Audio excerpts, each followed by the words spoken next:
was pushed onto the bed, and Brett got on top of me. He began running his hands over my body and grinding into me.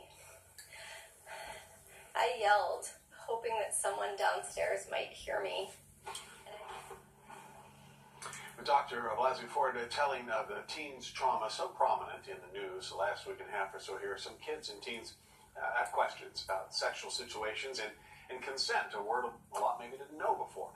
According to a recent survey, only 8 states actually require consent be taught in sex ed classes. Now here to discuss how to talk with your kids about sex and consent is therapist and sexual health expert Dr. Berman. Good morning. Thank you so much for joining us. I actually have been talking about these kinds of topics with people on our Facebook, on Instagram. It becomes kind of a community where you can ask some questions and have a discussion because everybody is thinking about, what does this mean? How do you talk with your 13-year-old son, my 14-year-old daughter? Not everybody has the same perspective on sex education. Of course. In your book, you talk about ways to navigate that. Tell us about it. Yeah, it's so important because all of us, as parents, you are your kids' primary sex educators, right? And it should fold in your values, your beliefs, and the most important thing is that you and whoever your co-parent is get clear on that and get on the same page. But that this is an ongoing conversation. And the silver lining in all of this, Dr. Blasey Ford and Kavanaugh, is that it falls into the beautiful category of teachable moments. So obviously a lot of feelings are going to come up, not only in the parents, but in the kids who are hearing to differing degrees they're talking about it in school. We cannot, it infuriates me, quite frankly, abstinence-only education, because if you have abstinence-only education in school or at home, you can't talk about consent because it's just no.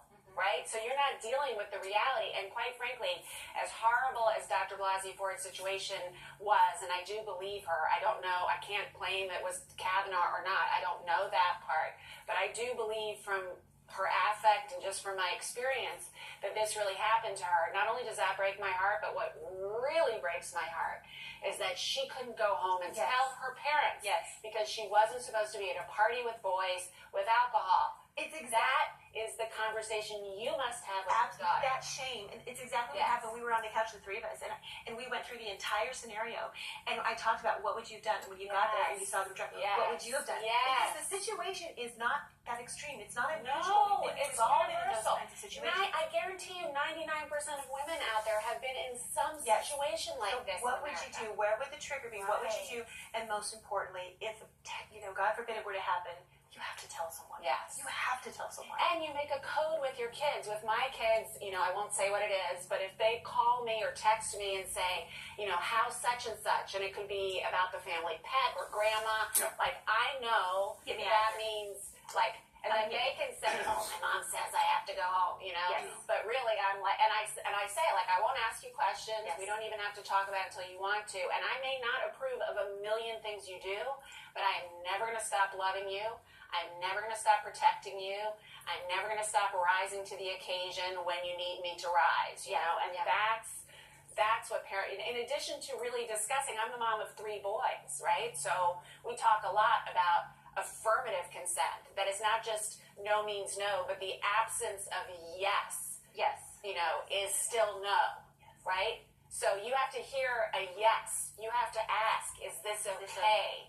And you have to be willing, as the recipient of that, to say yes. So I'm actually, in the process of developing a curriculum for kids and parents for this, but also really about how do we create a community among the kids where there's that sexual respect, where we can experiment with dating and liking each other and exploring these natural feelings without putting ourselves in danger emotionally or physically, and without worrying about getting into trouble or getting ridiculed or dissed or left out. It has to be a safe place. It has to be a safe place. Good start. Is this hard for you to talk about since Bella's littler? No, because I take the conversation that you had with Olivia about the red flags. It was very hard to talk with Isabella about this because if you say, well, this red flag, it almost sounds like you're blaming the it's victim. putting yourself But in you a got to, situation. and so I appreciate Yeah. you listening to you. It helps. And you guide have how to have that. those conversations Oh, yeah. early, and like with the 9-year-old, that you would say, this won't happen to you because you are so smart, and you also have a great relationship with us, and you know you can tell us anything, you can come to us with anything, and you're not going to put yourself in a situation, or if you find yourself in a situation, we're going to help guide you and brainstorm with you about what to do. Well, I learned something And just even- listening to you. The absence of a yes is a no. Yeah. There's a lot more. She has a lot more to say here. If you'd like to read Can more you just say we'll talk and about learn it? more. Say all that. From Dr. Laura Berman, the book is Talking to Your Kids About Sex, available wherever books are sold. Dr. Laura, thank you very much. I always feel strange when I say Dr. Laura. I know, Dr. not Berman, that one. thank you. Thank you very much, Dr. Berman.